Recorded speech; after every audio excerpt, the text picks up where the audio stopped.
राज्य निर्वाचन आयोग उत्तर प्रदेश ने मतपत्रों की छपाई का कार्य पूर्ण कर लिया है, लेकिन उत्तर प्रदेश में आखिर पंचायत चुनाव कब होंगे, इसकी अभी तक फाइनल तिथि जारी न होने के कारण प्रत्याशियों के बीच असमंजस की स्थिति बनी हुई है। उत्तर प्रदेश में प्रत्याशी कितना खर्च कर सकते हैं, जिला पंचायत, क्षेत्र पंचायत और ग्राम पंचायत के प्रत्याशी कितना खर्च कर सकते हैं, इसकी जानकारी निर्वाचन आयोग उत्तर प्रदेश ने अपने नोटिस के माध्यम से दे दिया है। जी हाँ, उत्तर प्रदेश में आखिर कब होंगे पंचायत चुनाव, इसको लेकर के तारीख पर सस्पेंस बना हुआ है। लेकिन गांव में चुनाव का सियासी पारा चढ़ चुका है।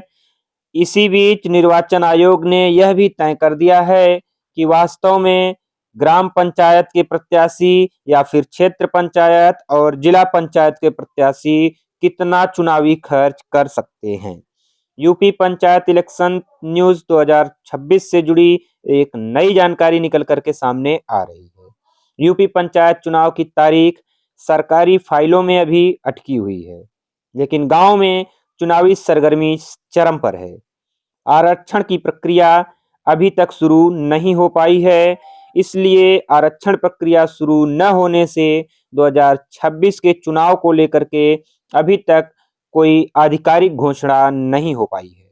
उत्तर प्रदेश में होने वाले त्रिस्तरीय पंचायत चुनाव की आधिकारिक घोषणा अभी सरकारी फाइलों में ही अटक गई है, लेकिन गांव का माहौल पूरी तरह चुनावमय हो चुका है। ग्रामीण इलाकों में गली कूचों से लेकर के बाजारों तक, चौपालों और चट्टी चौराहों तक चर्चा का केंद्र अब केवल चुनाव कब होंगे यही सवाल है।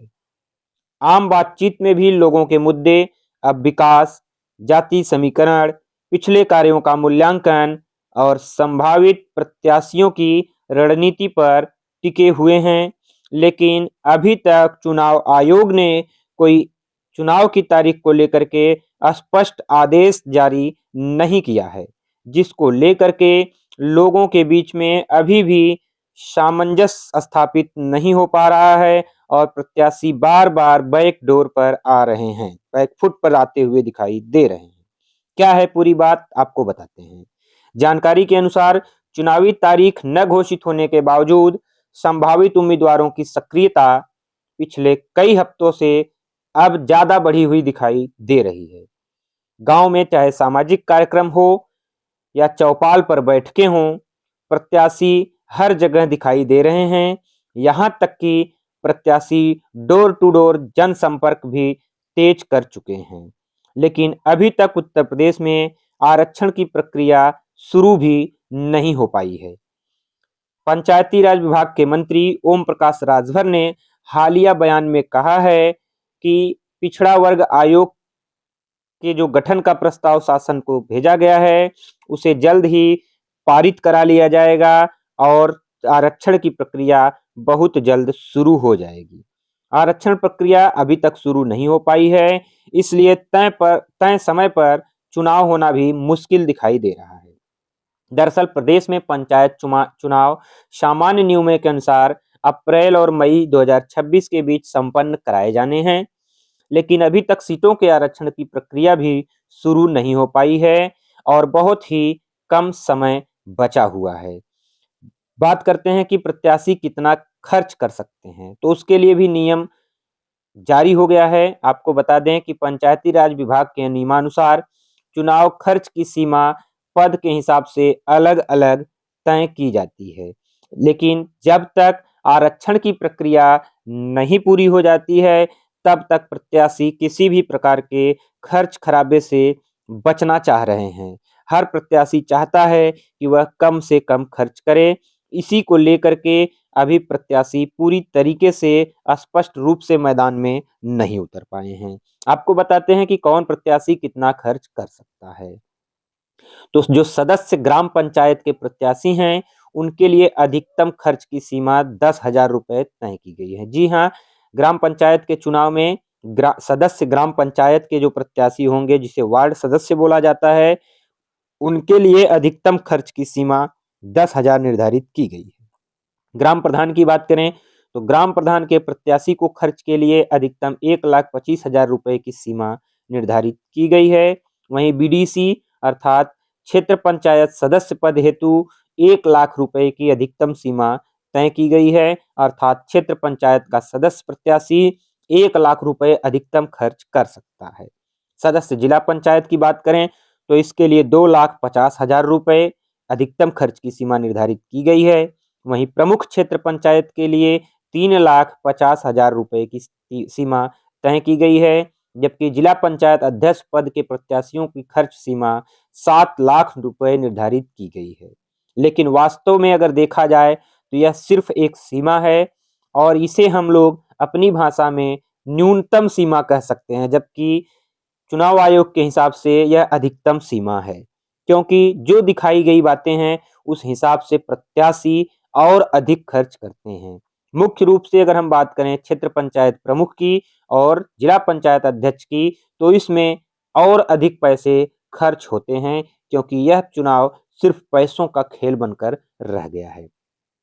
देरी होने से प्रत्याशियों के लिए एक मौका है, मतदाताओं के लिए चर्चा का मौसम है। जी हाँ, चुनावी घोषणा में हो रही देरी प्रत्याशियों के लिए अतिरिक्त प्रचार का मौका साबित हो रही है, क्योंकि वे बिना किसी आधिकारिक प्रतिबंध के अपने गांव में अपना प्रभाव बढ़ाने में जुट गए हैं। उधर मतदाता भी इस बार बेहद सजग दिखाई दे रहे हैं और पहले से ही उम्मीदवारों के पिछले कामों का आकलन शुरू कर चुके हैं। जो जीते हुए कैंडिडेट हैं, उनके कार्य आम जनमानस के बीच में चर्चा के प्रमुख मुद्दे बने हुए हैं, जबकि नए और संभावित उम्मीदवार अपने अपने निहितार्थ तलाश कर रहे हैं। कहा यह भी जा रहा है कि पुराने प्रत्याशियों में बहुत सारी पारदर्शिता होने के कारण हर एक आम नागरिक उनके कामों का आकलन कर रहा है और उसी के हिसाब से प्रत्याशियों के भविष्य को तय करने का कार्य किया जा रहा है। लेकिन जब तक आरक्षण की प्रक्रिया निर्वाचन आयोग उत्तर प्रदेश द्वारा जारी नहीं हो जाती है, तब तक आधिकारिक प्रत्याशी मैदान में नहीं आ पाएंगे, क्योंकि आरक्षण की वजह से हर वर्ग के प्रत्याशी अभी मैदान में अपना दमखम दिखा रहे हैं।